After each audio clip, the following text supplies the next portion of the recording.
Alors là c'est une petite vidéo réponse pour toi, Vol Ouest, parce que donc suite à un commentaire que je t'ai laissé sur ta dernière vidéo, qui a été supprimé, d'accord.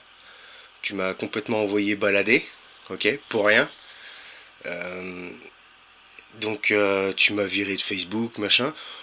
C'est pas la question en soi, ça, bon, tu fais bien comme tu veux, hein. Mais moi je trouve pas ça correct, d'accord. Ça je te le dis, je te le garantis, je peux te le prouver, d'accord. En ce moment, il y a de plus en plus de monde qui m'envoie des messages, ok, euh, en me demandant si je suis d'avis avec eux, que tu prennes la grosse tête en ce moment. Et c'est vrai que, pour ma part, d'accord, et pour la part, ben, pour la vie de beaucoup d'autres, tu te la joues en ce moment. Vraiment, tu prends les gens de haut. Dès l'instant qu'on poste un commentaire qui est pas tout à fait d'accord avec toi, tu te la joues, mais grave, d'accord. Tu prends de haut, tu supprimes le commentaire, ok. Tu laisses que les commentaires en fait où on te tire les pompes. Donc pas de bol, moi je te cirerai jamais les pompes. Donc euh, voilà, donc maintenant tout ça, ce commentaire-là, d'accord, c'est une vidéo que j'ai fait moi, donc tu pourras pas la supprimer, ok. Et que tu l'écoutes ou pas, j'en ai rien à cirer, mais je vais quand même te dire deux trois petites vérités, hein, qui te feront pas de mal et puis qui te feront redescendre un petit peu sur terre.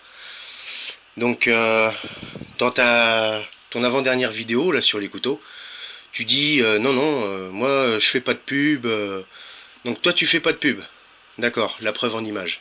Si vous pensez que je fais la promotion ici de quelqu'un pour gagner de l'argent ou pour gagner je ne sais quoi, vous vous mettez vraiment le doigt dans l'œil. C'est cela, oui, oui, oui. Cold Steel m'a contacté et ils veulent présenter en fait quelques couteaux au travers du blog. Merci Cold Steel. Cold Steel m'a contacté.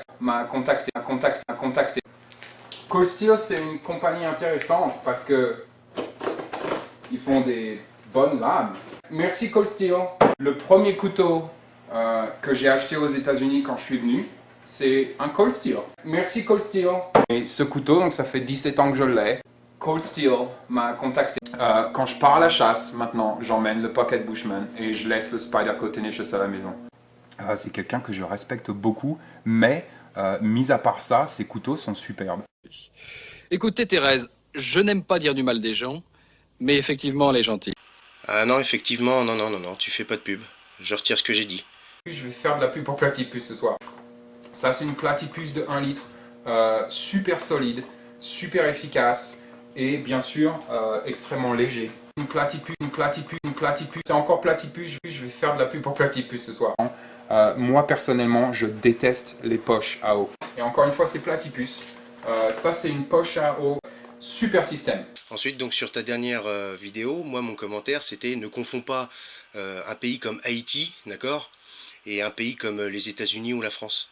Et alors je maintiens ce que j'ai dit, d'accord, ne confonds pas, parce que Haïti, d'accord, je suis désolé, mais c'était un pays qui était déjà ultra violent, d'accord, avant l'émeute. Ces mecs-là en ont profité.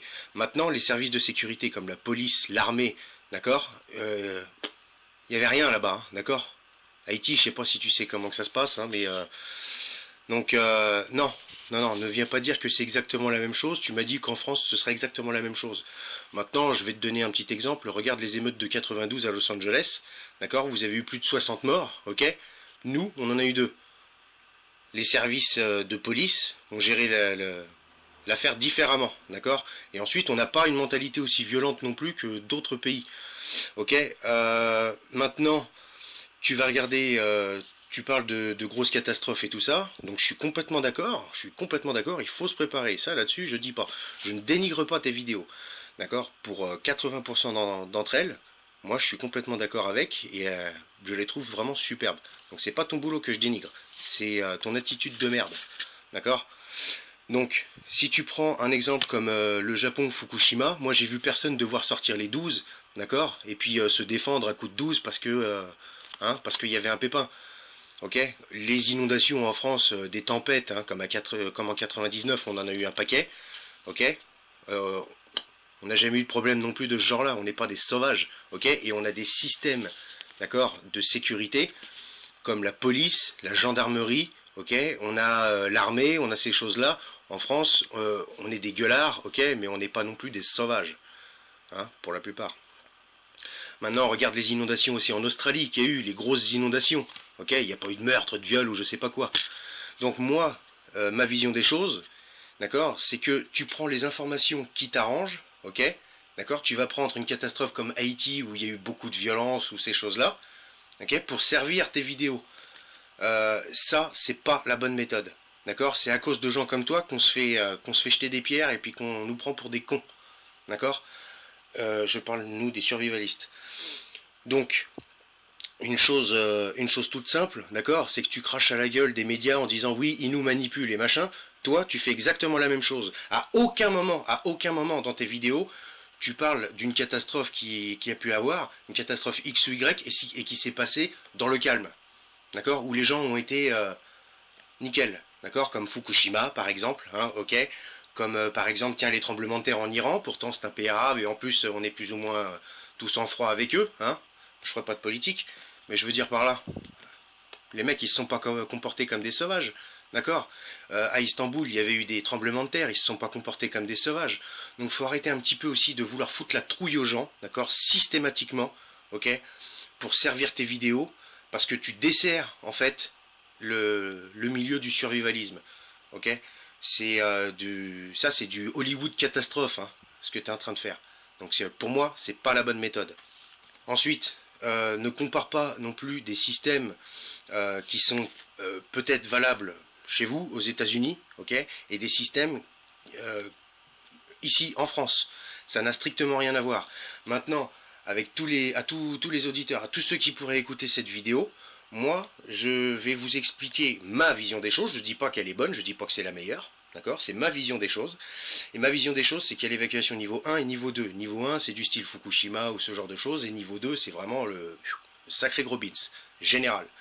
Donc, pour une évacuation comme il y a eu à Fukushima ou des choses comme ça, vous voulez écouter les conseils, d'accord, de pas mal de monde, je cite pas Vol Ouest particulièrement, mais de pas mal de monde qui disent oui, oui, il faut mettre le 12 dans le sac, il faut mettre le machin. Vous voulez sortir le jour où il y a une simple inondation, une tempête ou un machin comme ça, vous allez sortir avec le 12. Non, ça va pas le faire. Enfin, moi, je vous le déconseille. Une petite précision aussi, pendant l'ouragan Katrina, d'accord, il y avait des flics aux États-Unis qui tiraient à vue sur les pillards. Et ils n'étaient pas armés, ok. Donc, pendant un événement comme ça, j'aimerais bien te voir, toi, sortir avec ton 12, avec ton M14 ou avec ton 9 mm. J'aimerais bien voir ça.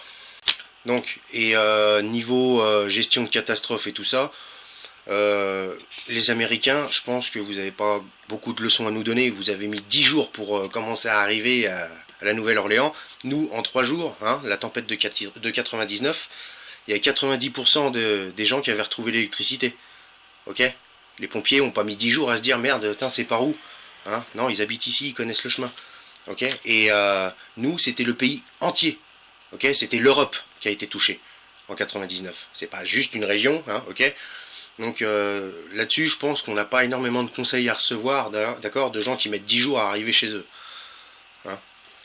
Donc voilà, c'était ma petite mise au point avec toi. Hein, et donc maintenant, voilà, hein, il suffit de regarder tes commentaires. Tu laisses que les commentaires positifs.